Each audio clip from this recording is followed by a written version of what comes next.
మెదక్ జిల్లా పోలీస్ ప్రధాన కార్యాలయంలో జిల్లా ఎస్పీ ఉదయ్ కుమార్ రెడ్డి ఐపీఎస్ మాట్లాడుతూ జిల్లా పరిధిలో డిసెంబర్ 15 నుండి 16 వరకు జరిగే గ్రూప్ 2 పరీక్షల నేపథ్యంలో ఆయా పరీక్ష కేంద్రాల వద్ద సెక్షన్ 163 యాక్ట్ అమలులో ఉంటుందని, డిసెంబర్ 15 ఉదయం 6 గంటల నుంచి డిసెంబర్ 16 సాయంత్రం 7 వరకు ఆంక్షలు అమలులో ఉంటాయని, పరీక్ష కేంద్రాలకు 200 మీటర్ల దూరం వరకు 5గురికి మించి గుంపులుగా ఉండరాదని, ఎలాంటి సభలు సమావేశాలు ర్యాలీలకు అనుమతి లేదన్నారు. పరీక్ష సమయంలో పరిసరాలలోని ఇంటర్నెట్ సెంటర్స్, జిరాక్స్ షాపులు, స్టేషనరీ దుకాణాలు మూసివేయాలని సూచించారు.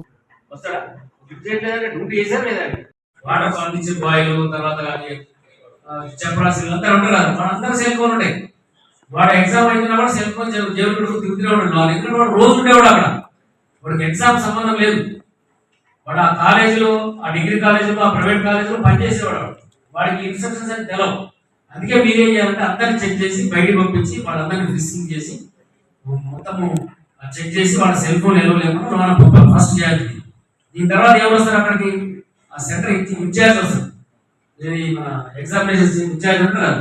ఆయన వచ్చినా కూడా ఆయన ఉన్న మెను కొంతమంది టీచర్లు, ఇన్స్టిట్యూటర్ వీళ్ళందరూ కూడా వాళ్ళని కూడా ఫిక్సింగ్ చేయాలి. చేసి వాళ్ళ దగ్గర ఎవరు కూడా సెల్ ఫోన్ ఇవ్వలేదు. ఓన్లీ ఆ సెంటర్ ఇన్ఛార్జ్ ఆయన ఒక్కడికే సెల్ ఫోన్ ఇచ్చారు. సెల్ ఫోన్ చీఫ్ సూపరింటెండెంట్ ఆయన సెల్ ఫోన్ ఎక్కడ పెట్టాలా? ఆయన రూమ్ లో పెట్టుకోవాలి. అంతేగాని